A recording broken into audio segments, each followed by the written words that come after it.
Today, we're going to talk hand washing because germs and Jesus are literally everywhere. Well, it's day 2 here, and we are talking about hand washing, but it kind of feels a little bit like forced homeschooling happens in dog years. So like, it's only day 2. It's actually day 1. It's day 1. This is the actual first day that we've been home, but I feel like we're on day like 12. Mom, you should see what the fence.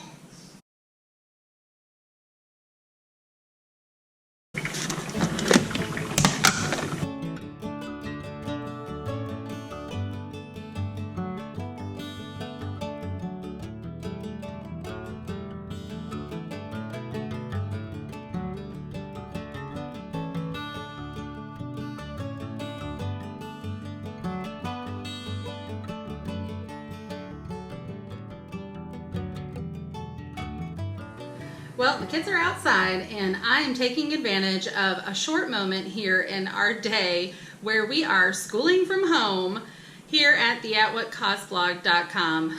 I'm Mary Beth, and if this is the first time we've met, I'm married to Brian, and we have 3 boys ages 8, 7, and 5, and they are all boy. And let me tell you, hand washing, not high on the priority list for my little boys. It's a constant battle, one that we are always trying to be diligent with, but especially now more than ever. So I did this little activity with my son today. It was really easy. I grabbed a little bit of washable paint that we had. You could, again, use anything. You could use mustard, barbecue sauce, something that is going to stay on their hands and then also transfer to that container and transfer to someone else, because that's what germs do, right? Anything that we touch, the germs rub off, somebody else picks them up, and then we have those germs on us. I used a container from some grape tomatoes that we had, and really all I did, you can see here, I just put a little bit of the green paint on my hands and showed him, talked with him about how those represented the germs, and that they would be all over the things that I touched. And then I just kind of held on to that container for a few seconds and then offered it to him to play with, which I was quite proud parent moment when he said, "Ew, yuck, there's stuff all over it," and didn't actually want to hold it. But eventually I did convince him that he would get some of those germs on him as well. So this was just a fun activity for him. He really enjoyed it.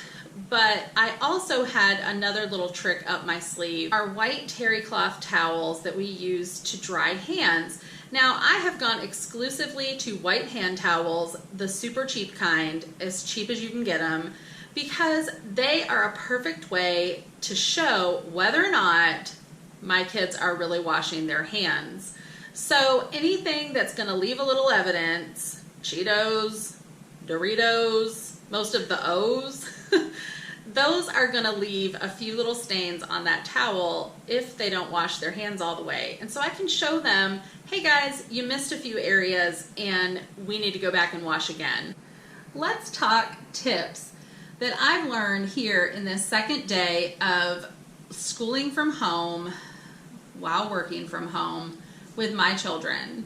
So the first tip is the same rules still apply. If it was a rule, a boundary, a restriction, an expectation, before you have been at home with your children for a long period of time, for whatever the reason, it's still the same rule, boundary, restriction, expectation that it was before. Nothing changes in what you expect from them as far as their behavior, their compliance with what you're asking them to do, and the outcomes if they don't. Let me tell you from firsthand experience, children love consistency, and they love to know what the expectations are and how to meet them. And I don't think anybody really loves change. We may say that we do, that we find it thrilling and exciting, and motivating to rise to the challenge, but perform a little experiment in your house. Go move your garbage can. Seriously. Go move it across the room. Wherever it is in your house, it's probably been there for however long you can remember. Go move it somewhere else. And then later on, when you're trying to cook dinner and you have to throw some things away and that garbage can's not there, yeah, change.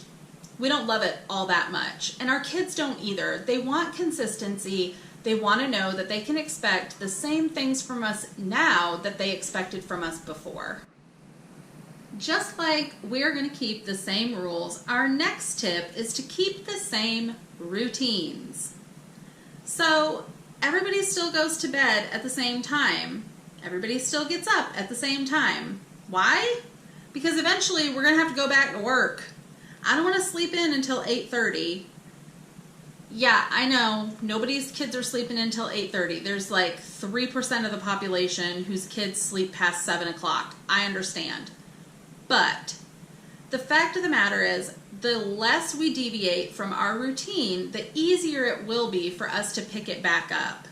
And I actually have done this even down to making lunches and packing a lunchbox for our kids, which is another tip. Limit the snacks, keep the water going. This is not a free-for-all to just raid the pantry and eat whenever you want. We are much hungrier when we are at home, but it doesn't have a lot to do with whether or not our bellies are actually craving food.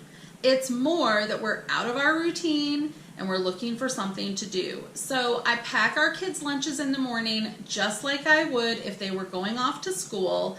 And I also know then that they have had everything that they need to have, and that I have really planned out our groceries for the week so that we're not overbuying or underbuying. I could leave all of the food out and it would probably be gone in 2 days. And that's not going to get us anywhere at the end of the week when I still need groceries and there's none left. Well, I hope you learned a few new tips this time to help your children wash their hands more effectively. That's what really counts, right? And so if you wouldn't mind, go ahead and like this video if you enjoyed it, and be sure to subscribe. I'll be here all week posting videos on new topics related to schooling from home and a few tips to help us all try and save our sanity. So comment down below if there's anything that you would like to see, and also if you have an idea of how you can keep your routines, or if you have any hand washing ideas for your kids. How have you taught your children how to wash their hands and to make sure they do it effectively? Leave those in the comments below. Community is such a wonderful thing, especially in these times when we may feel a little isolated. So connect with each other in the comments, and I'll look forward to seeing you there. Bye-bye.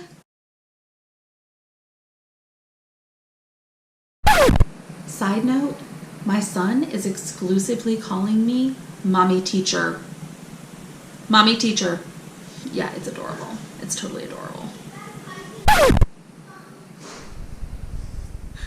Do you know how many times I've said, close the door, followed by, don't slam it?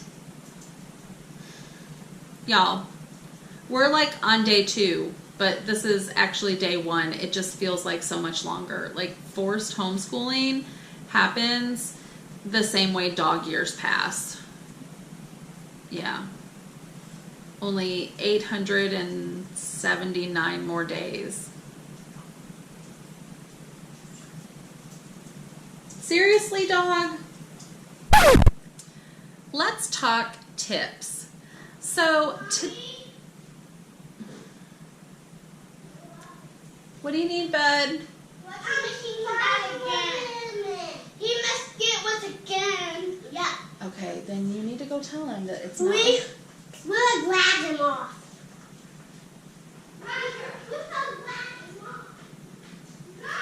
Send wine. Please. Please. And here comes the dog.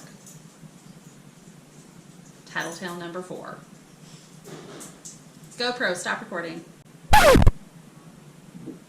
Daddy's home.